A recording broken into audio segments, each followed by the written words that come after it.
Just as the rebuilding of the Summer Palace was nearing completion, war broke out. China's Beiyang fleet was destroyed by the Japanese. What impact would this military setback have on the rebuilding work at the Summer Palace? And how would it affect Empress Dowager Cixi's plans for celebrating her 60th birthday there? For the answers, please watch the 6th episode in the series Untold Stories from the Summer Palace.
In the heart of Tuanchang Island, one of the 3 islands in Lake Kunming at the Summer Palace, stands Zhijing Pavilion.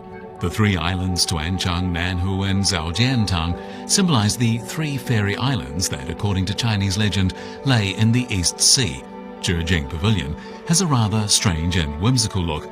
Obviously, it was built in imitation of a tower on the fairy islands. An old story has it that when English and French soldiers sacked Qingyi Yuan in 1860, they burnt down the boatyard beside the lake, and this prevented them from reaching Zhijing Pavilion, which was located well away from the shore. Later, during the reign of Emperor Tongzhi, the timber was removed from the pavilion to be used in the reconstruction of Yuan Mingyuan, the old Summer Palace. Only the foundations were left. Imperial architect Lei Tingchang produced a coloured 3-dimensional design for rebuilding Zhijing Pavilion. But the project was abandoned after the funds ran out. Today, plants grow on the island, blooming and withering in the endless cycle of the seasons, along with the ebb and flow of the water in the lake.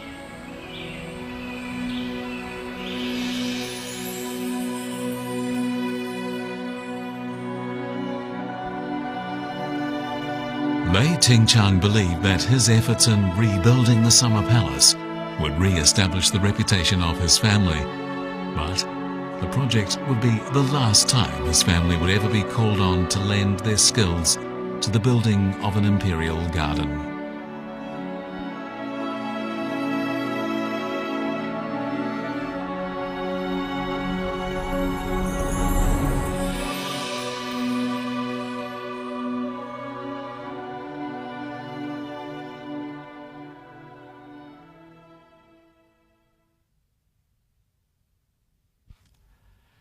Prince Chuan had earned the favour of Empress Dowager Cixi thanks partly to his support for the reconstruction of the Summer Palace. But in 1890, just 4 years after the work began, he died, and he never saw the completed garden. Soon after the project was completed, Empress Dowager Cixi had Emperor Guangxu placed under house arrest there in Yulantang, the Hall of Jade Ripples. Emperor Guangxu was the son of Prince Chuan, the man who had gone to tremendous lengths to support the rebuilding of the Summer Palace. But now, the imperial garden had become his son's prison.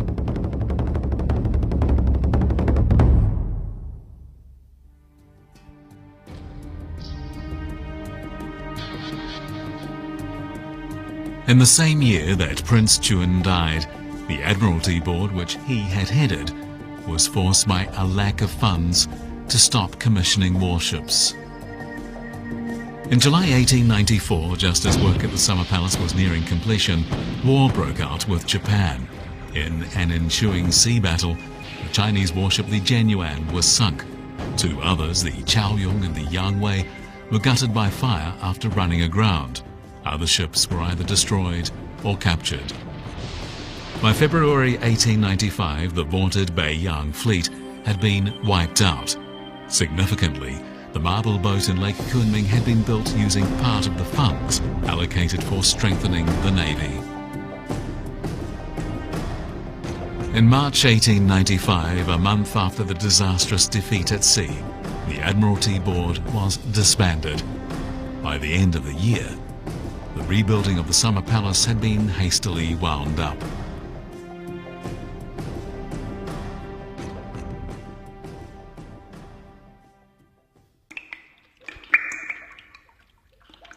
Subsequently, documents have been found that have shed light on this episode. Based on accounts submitted for the 56 projects within the Summer Palace, experts on the history of the Qing dynasty have calculated the total cost of the reconstruction at between 5 and 6 million taels of silver. This would have been enough to build 3 additional warships.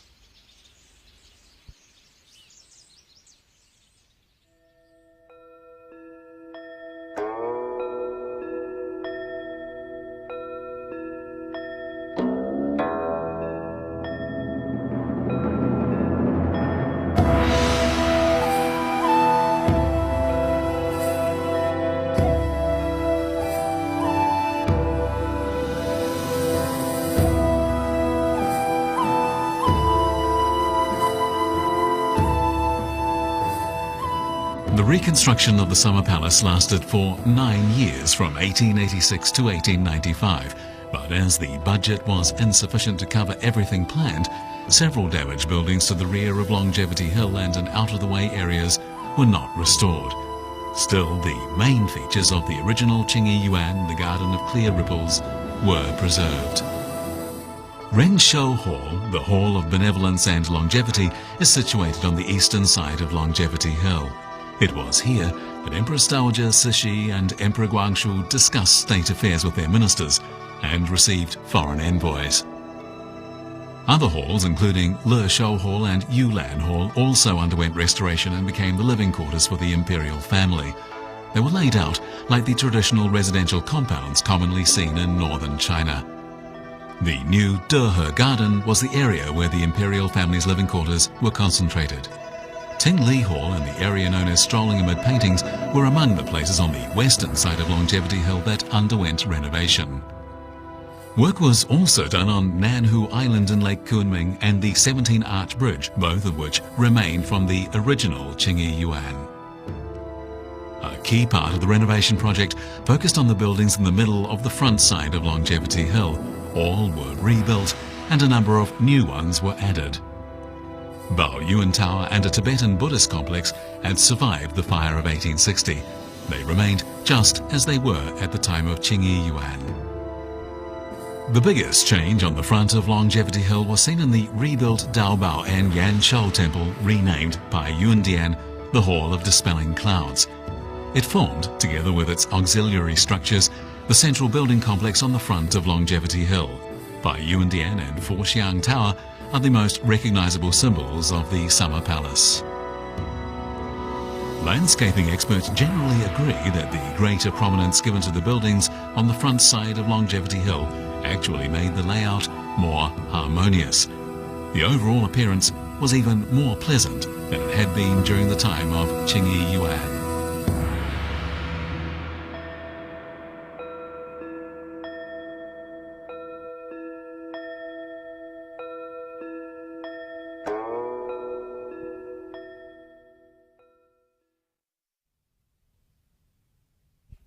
During the reign of Emperor Qianlong, Qingyi Yuan was open on 3 sides. Only the part from Wenchang Tower to the west gate was protected by a wall.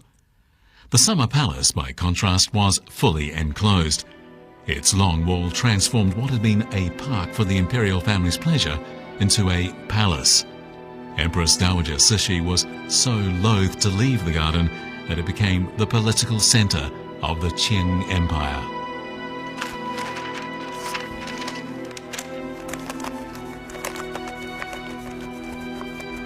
Lei Tingchang, the chief architect of the Summer Palace, died in 1907, 12 years after the project's completion. With his death, the Lei family, so long famous for their work in building imperial gardens, went into decline, and so low did they fall that during the Republic of China period they were forced to sell almost all their blueprints and designs just to support themselves. Landscaping skills that had been developed and honed by the family for generations were lost.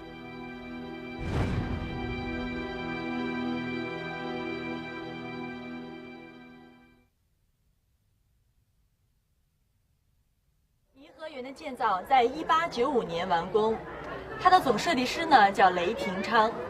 雷廷昌呢出身于一个著名的建筑世家，在中国入选世界文化遗产的项目当中呢，每5个里面就有1个是由雷家设计建造的。2007年6月20日，样式雷图党入选为世界记忆遗产。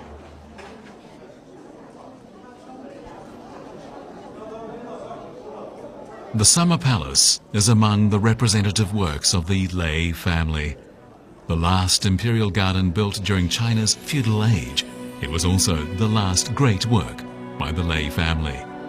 As such, it represents the height of the family's landscaping powers. Just inside the east gate of the Summer Palace stands a cypress tree.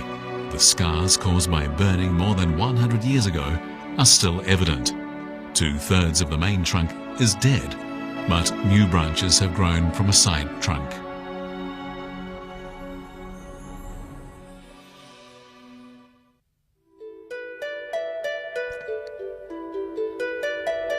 The gate to the courtyard in front of Le Shou Hall beside Lake Kunming bears an inscription, "Close to water and plants." Le Shou Hall was the sleeping quarters of Empress Dowager Cixi. Just in front of the gate is a quay where the Empress Dowager came ashore whenever she visited the palace. It's a place where, beyond the broad stretch of water, it's possible to see luxuriant hills and feel close to nature, hence the inscription, "Close to water and plants."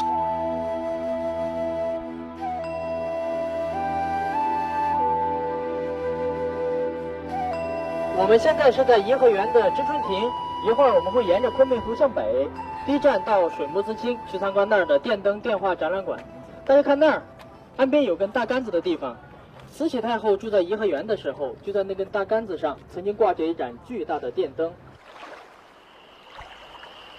More than 100 years ago, a huge lamp, the brightest light in the entire Summer Palace, would be hung on the pole, which was called Searching Light in the Sea. If it remained lit during the night, it indicated that Empress Dowager Cixi had not yet gone to sleep. Only after the light was extinguished could anyone else go to bed. Empress Dowager Cixi loved the electric lights imported from Germany. In fact, they were one of the reasons she was so fond of the Summer Palace.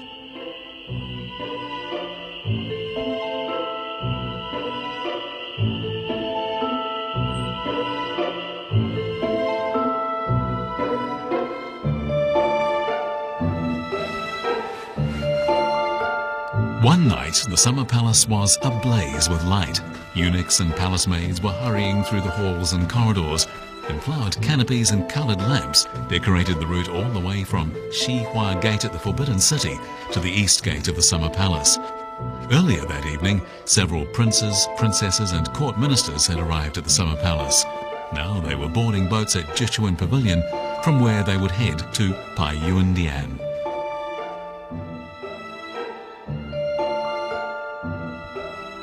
It was November the 14th, 1897, Empress Dowager Cixi's 63rd birthday. A box had been placed on a desk outside the second gate of Paiyuandian. It contained a message of congratulations to the Empress Dowager from Emperor Guangxu.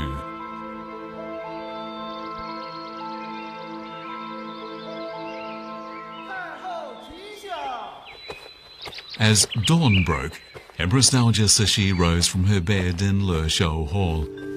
She was in the habit of getting up at 6 o'clock, but she would not leave her bedroom until she had soaked her hands in warm water for a while cleaned her face carefully and applied rouge.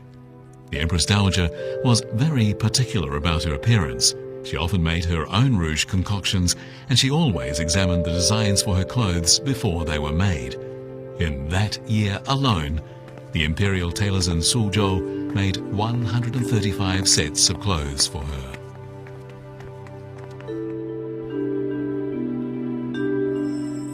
It's said that a silk overcoat and a pale pinkish purple made for Empress Dowager Cixi's birthday took between 400 and 500 workdays to complete. The cape was woven with 3,500 pearls, some as large as birds' eggs. Empress Dowager Cixi would always spend a long time in front of her wardrobes, selecting the clothes she would wear that day from among the many dozens she owned. She would wear a formal dress when holding court, a different dress when she took a stroll beside the lake, and yet another for dining. She changed clothes several times a day. She was always careful about coordinating her outfit. If she wore a dress with butterfly patterns, she would also wear butterfly jewelry.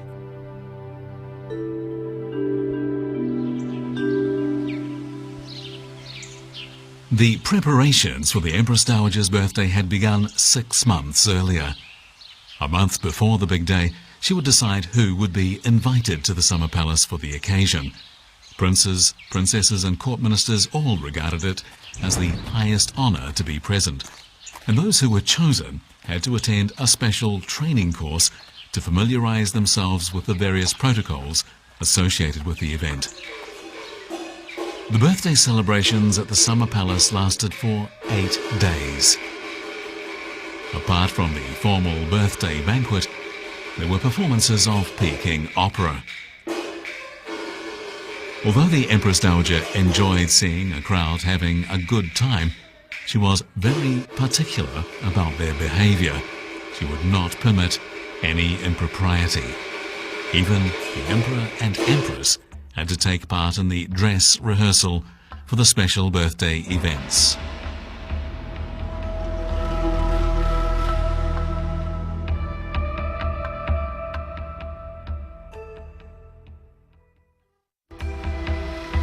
Soon after the rebuilding of the Summer Palace had begun a few years before, Empress Dowager Cixi had ordered that the work be speeded up so that she could celebrate her 60th birthday there in 1894. But that year, war had broken out with Japan, and the ministers in charge of the war effort opposed holding any birthday celebrations. The Empress Dowager, however, was furious, threatening that anyone who made her unhappy today, she would make unhappy for the rest of their lives. To her dismay, the war dragged on. With the Qing imperial forces suffering defeat after defeat, the country rose up in protest, and in the end, the Empress Dowager was forced to issue a decree cancelling her birthday celebrations at the Summer Palace. Hurried arrangements were made for an alternative celebration at the Forbidden City. Even 3 years later, when the Empress Dowager finally celebrated her 63rd birthday at the Summer Palace, the country was still not at peace, and just 3 days after her birthday, German warships intruded into Jiaozhou Bay.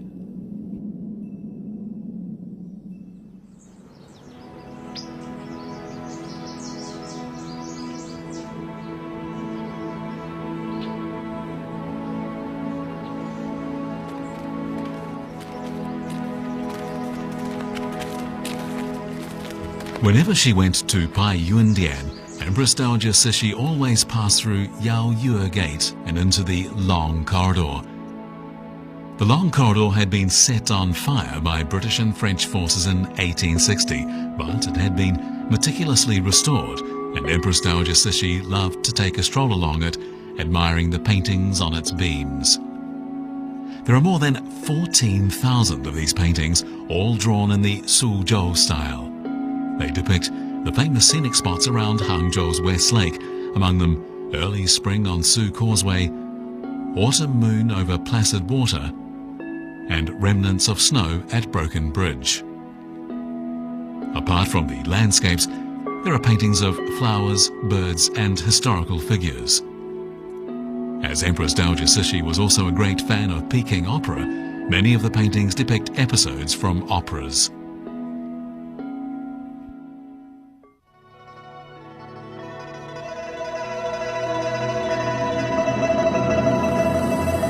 With the time for the birthday celebrations approaching, the area around Pai Yuandian on the front of Longevity Hill was a hive of activity.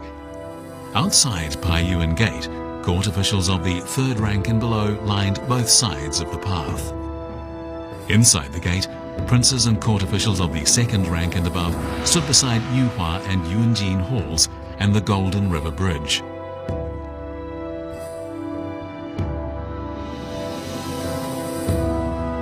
The empress, princesses, wives of princes, and court ministers stood by Fanghuai Hall and Zixiao Hall inside the second gate. Empress Dowager Cixi was carried in a sedan chair from Leshou Hall through the long corridor and onto Jieshou Hall on the east side of Pai Yuandian. Before her birthday party began, she took a short rest in Pai Yuandian's eastern chamber. Behind Pai Yuandian is Dehui Hall, from where a corridor extends to the east and west. Called Hill Climbing Corridor, it links Pai Yuandian with the several subsidiary halls on the side of Longevity Hill. The name Pai Yuandian, Hall of Dispersing Clouds, comes from a poem by Guo Pu, who lived at the time of the Jin dynasty. A line in the poem reads, "Immortals disperse the clouds to reveal the gold and silver terrace." Pai Yuandian and the hall surrounding it form the most magnificent building complex at the Summer Palace.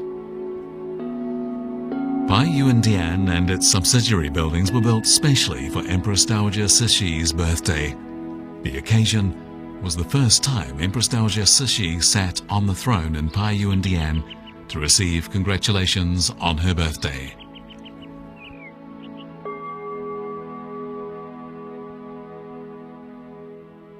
With the ceremony about to begin, the princes and senior court officials stood in line outside the second gate in front of Pai Yuandian. Their birthday gifts had already been delivered to Empress Dowager Cixi for her to inspect.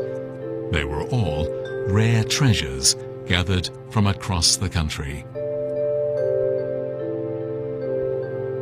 A picture of 100 babies on a screen was a gift from Zhang Zhedong, the Governor-General of Huguang Province.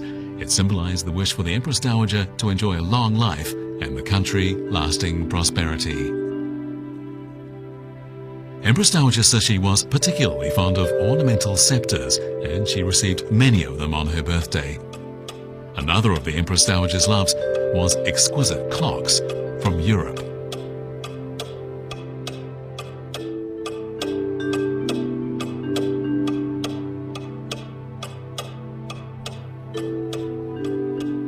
This carved boat with immortals is actually a vanity case. Empress Dowager Cixi paid great attention to her appearance. The vanity case was not only of great decorative value, but also highly practical. Empress Dowager Cixi spent time appreciating only some of the many gifts.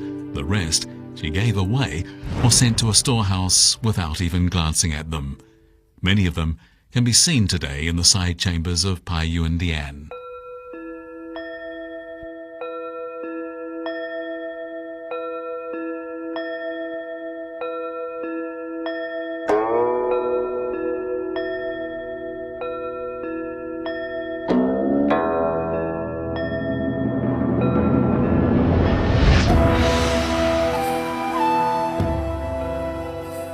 The job of announcing the start of the celebrations fell to an official from the Directorate of Astronomy. Then, immediately, the sound of music could be heard emanating from Pai Yuandian. Empress Dowager Cixi then made her way up to the throne in the middle of the hall, while a guard of honor stood to attention. To the sound of solemn music, the grand ceremony began.